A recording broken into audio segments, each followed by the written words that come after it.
Hi guys, Tyler Anzmann here with Tyleranzmannperformance, and today we're going to talk about pushing off the mound and why that's an overutilized pitching cue.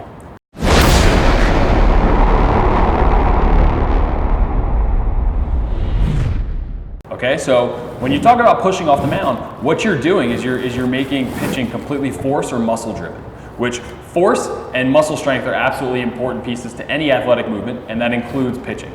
But it's not the only thing. Right? If force were the only important factor in terms of pitching velocity, then our greatest powerlifters would also be our hardest throwers. And we know that's not the case. So clearly there's something else going on. Those other things going on are elite sequencing, timing, segmentation, positioning, all of these things which lead to basically higher forces being applied to the baseball than you could apply voluntarily with just muscle contractions, right? So energy transfer through efficient movement, through segmentation, through all of these different things is what's leading to this ultimate end product, which is a high number on the radar gun, right? So when we push off the mound, what can happen to a lot of guys is rather than getting this efficient energy transfer to the upper body and segmenting hip and shoulder rotation, hip and shoulder separation, right? What happens is they push off, so they get into this kind of squatted position and they stand up out of it, they fully extend their knee, and then we're cashed out in terms of rotation and movement from this back hip. So this all becomes one segment now.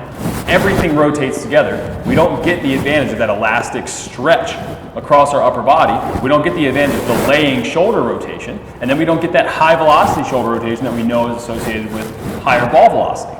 Right? So really, rather than pushing off the mound, what we want to do, there is definitely a linear component to this, which is the pushing part, but there's also this rotational component to it. So we need to do both together, right? Rather than trying to triple extend and jump off the mound, what we need to do is we need to kind of shift that body weight forward so we can get into a more horizontal force vector.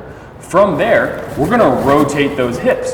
So when we land, we still have some bend in that back knee, so our hips can still do a little bit of work after we get to foot strike, rather than being completely cashed out by the time we get to foot strike and everything rotating as one.